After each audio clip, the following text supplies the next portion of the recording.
Selamat kembali. Berita dunia akan memberitahu tentang berita terkini.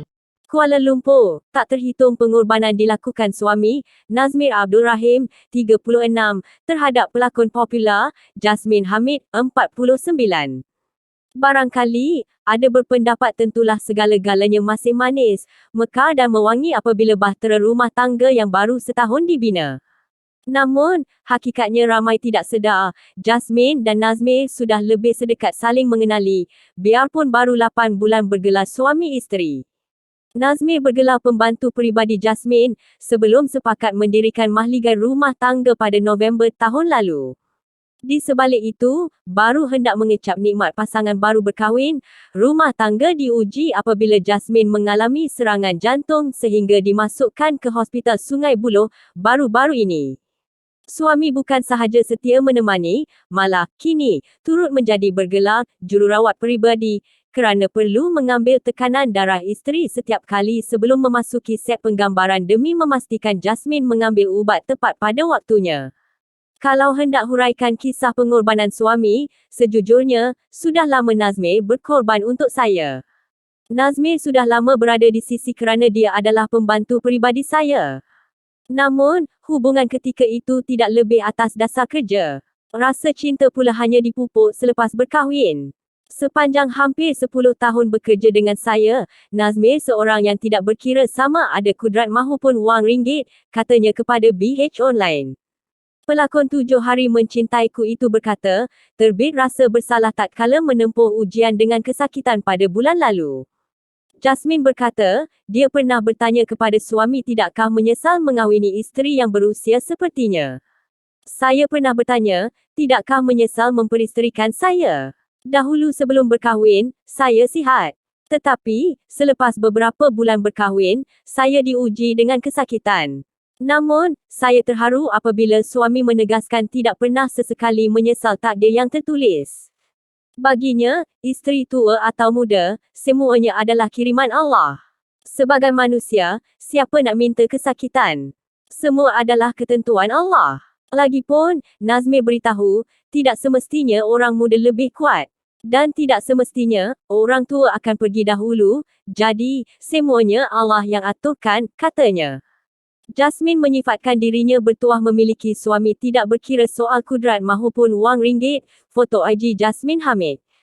Jasmine menyifatkan dirinya bertuah memiliki suami tidak berkira soal kudrat mahupun wang ringgit, foto IG Jasmine Hamid.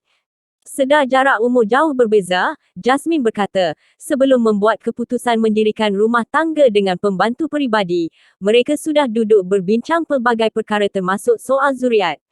Malah, katanya, perkara soal itu turut dibincang bersama keluarga mentua kerana tidak mahu soal zuriat menjadi isu pada kemudian hari. Sebelum berkahwin, kami sudah berbincang terutama soal zuriat. Saya perlu berterus terang kerana saya bukannya muda. Saya tidak mahu soal zuriat menjadi ungkitan pada hari mendatang. Saya juga tak mahu gara-gara tidak mampu memberikan zuriat, diganti pula dengan payung emas. Jadi, sebelum berkahwin saya sudah minta suami fikirkan semasak-masaknya. Jika suami ada terfikir mengenai zuriat, saya minta tidak meneruskan hasrat untuk berkahwin dengan saya. Saya bukan meletakkan syarat dan mahu suami ikut syarat saya. Ini kerana saya tahu sejauh mana kemampuan saya pada usia mencecah 50-an, kata Jasmine lagi. Bukan tiada keinginan mahu menghadiahkan suami seorang zuriat, tetapi pada usia sudah agak lanjut, ditambah pula berdepan masalah kesihatan, Jasmine berkata, dia tidak mahu mengambil risiko, biarpun ada yang beranggapan masih berkemampuan untuk memperoleh anak. Mengulas keadaan kesihatannya, Jasmine berkata, dia bakal melakukan rawatan angiogram bulan ini. Selepas itu, barulah saya tahu apakah perlu menjalani rawatan angioplasti atau sekadar memakan ubat bagi menyelesaikan masalah jantung tersumbat. Saya juga perlu mengambil ubat pencair darah setiap hari. Saya tetap bekerja seperti biasa. Alhamdulillah, saya tidak merasa apa-apa yang pelik selepas keluar hospital. Sebaliknya, saya rasa badan seperti biasa dan sudah boleh bekerja, katanya. Soal zuriat sudah dibincangkan Jasmine, suami dan keluarga mentua sebelum mereka mendirikan rumah tangga, foto IG Jasmine Hamid. Soal zuriat sudah dibincangkan Jasmine, suami dan keluarga mentua sebelum mereka mendirikan rumah tangga. Foto IG Jasmine Hamid.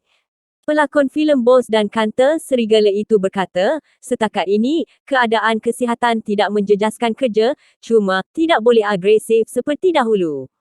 Saya bersyukur rakan-rakan di lokasi penggambaran sangat prihatin. Mereka sentiasa mengingatkan saya jika tidak sedap badan atau sebagainya. Selain itu, saya juga perlu menjaga pemakanan. Jadi, juadah raya seperti rendang, lemang dan sebagainya boleh dimakan tetapi biarlah berpada-pada, katanya turut menafikan mendapat serangan jantung disebabkan tekanan kerja. Ujar Jasmine, dia paling pantang apabila orang luar mengaitkan penyakit dihidapi dengan tekanan kerja. Saya sayangkan kerjaya sebagai pelakon. Saya sudah menceburi bidang seni sejak 30 tahun lalu. Jadi, kesakitan ini tiada kena mengenai dengan tekanan kerja, katanya. Terdahulu, Jasmine dirawat selama 5 hari di unit penjagaan koronari (CCU) di Hospital Sungai Buloh selepas mengalami serangan jantung awal Jun lalu. Pernah mendirikan rumah tangga dengan Ian Rashid Majkhwistan, namun berpisah pada Februari 2008. Hasil perkahwinan dikurniakan anak lelaki, Ian Haziq. Jasmine juga memiliki 2 anak angkat, Rohana dan Luqman Hakim. Terima kasih yang sudah menonton video. Jangan lupa subscribe, like, komen dan share.